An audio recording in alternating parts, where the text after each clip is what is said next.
kepala keluarga. Nah, itu nanti di SPT-nya jangan lupa mencetak yang namanya KK. Terus kalau Bapak Ibu di sini ada yang bercerai, terus NPWP-nya pisah, itu statusnya adalah yang HB ini. Jadi lapornya masing-masing. Nah, kalau Bapak Ibu pada saat menikah melakukan perjanjian pisah harta secara tertulis atau legal, maka dia masuk ke PH. Ataupun yang menjalankan kewajiban terpisah yaitu MT. Nanti penghasilan antara suami dan istri itu harus digabung dan dihitung ulang kembali untuk menghitung PPh kurang bayar akhir tahun. Jadi itu tolong diperhatikan. Kalau misalnya bapaknya punya NPWP, terus istrinya juga punya NPWP, nah itu PPh perhitungan akhir tahunnya adalah digabung. Nah, kalau misalnya istrinya hanya memperoleh satu bukti potong 1721A1 dengan menggunakan NPWP suami yang sama, itu maka penghasilan istrinya dianggap final. Jadi dia tidak, perhitungannya tidak digabung. Jadi harus NPWP suaminya harusnya sama dengan NPWP istri. Maka dari itu statusnya A1 dari istri tersebut dianggap final. Nah, sekarang kita lanjut ke pengisian SPT tahunan untuk yang 1770. Ini kalau yang 1770 saya sarankan Bapak Ibu menggunakan yang namanya IPOM. Atau Bapak Ibu boleh login ke DJP, silakan download IPOM-nya terlebih dahulu dan akan mendapatkan kode verifikasi di sana. Jadi kalau Bapak Ibu sudah memperoleh atau mendownload IPOM dari sekarang, nanti kalaupun di akhir Maret DJP-nya gangguan, itu tidak ada halangan untuk melaporkan SPT. Jadi downloadlah IPOM-nya terlebih dahulu khusus untuk yang 1770. Nah, tata cara pengisiannya bagaimana? Yang pertama yang sudah dijelaskan sebelumnya, mengisi SPT selalu dari belakang. Yang dimasukkan di sini yaitu yang lembar harta. Ini adalah kode harta. Kode harta ini bisa 01 berupa kas dan setara kas. Ya misalkan contohnya. Terus di sini nama hartanya kas. Terus tahun perolehannya kalau ini adalah saldo akhir per 31 Desember khusus untuk kas dan bank. Nah, terus sisanya berapa dan keterangannya bisa distripkan. Beda hal kalau Bapak Ibu di sini mempunyai yang namanya kendaraan. Katakanlah kendaraan sepeda motor Honda PCX.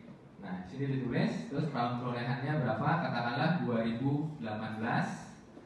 Harga perolehan dan keterangan. Nah, keterangan di sini biasanya DK-nya. Di keterangan itu biasanya ditulis DK kendaraannya. Kalau berupa tanah dan bangunan, di keterangan itu biasanya nomor HM-nya. HM berapa?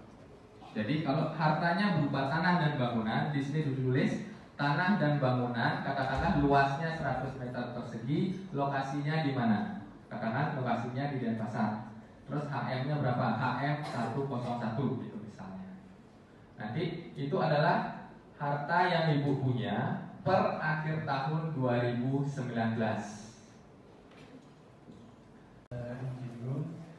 Juga Bapak dan Ibu semuanya, karena kami dari advokasi Warga Dewa diberikan kesempatan untuk melakukan pengabdian kepada masyarakat ini sebenarnya.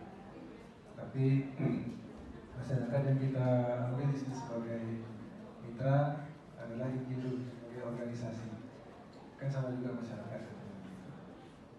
Jadi supaya tidak terlalu lama juga mundur, saya langsung saja penyampaian materinya. Terlebih nanti saya berdiri. Jadi materi yang pertama yang akan kita bahas ini adalah terkait dengan SPT tahunan badan. SPT tahunan badan kalau dilihat dari batas pelaporan ke tanggal 30 April tahun 2020. Dan SPT OP ini tanggal 31 Maret 2020. Itu SPT badan. Jadi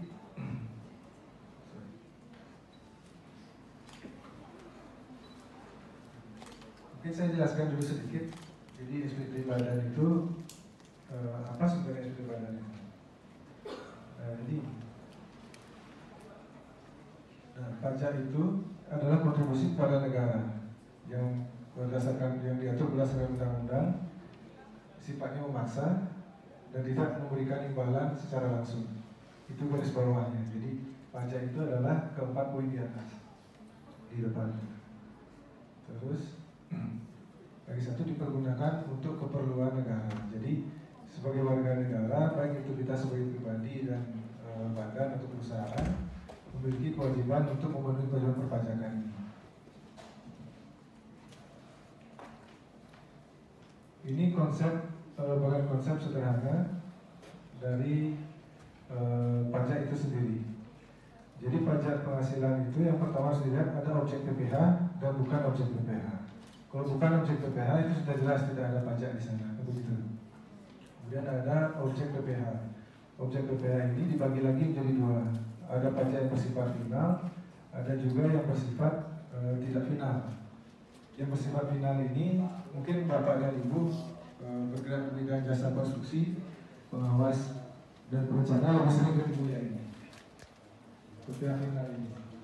Kemudian yang bersifat ada PPh tidak final itu dimiliki oleh konsumen seorang wajib pajak badan dan juga orang pribadi. Tapi ini garis besar saja saya sampaikan ya, karena kita harus masuk ke materi langsung.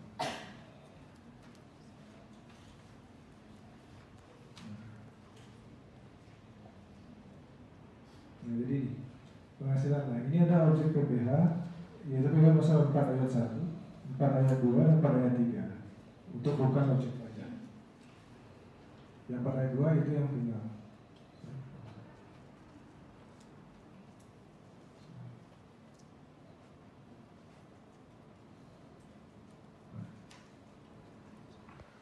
Objek pajak pasal 4 ayat 1 itu yang pertama adalah imbalan berupa gaji, tunjangan, honorarium. Itu masuk dalam kategori pasal 4 ayat 1. Kemudian ada juga hadiah dari pekerjaan atau kegiatan atau penghargaan juga. Terus ada laba usaha di sana. Laba usaha ini pengertiannya di bawah. Keuntungan dari penjualan atau karena pengalihan harta. Jadi penjualan sudah jelas, Bapak dan Ibu ada memberikan jasa, kemudian dikurangi dengan biaya-biaya, kan ada keuntungan. Nah, itulah dia maksudnya. Kemudian ada juga pengalihan harta. Jadi Bapak dan Ibu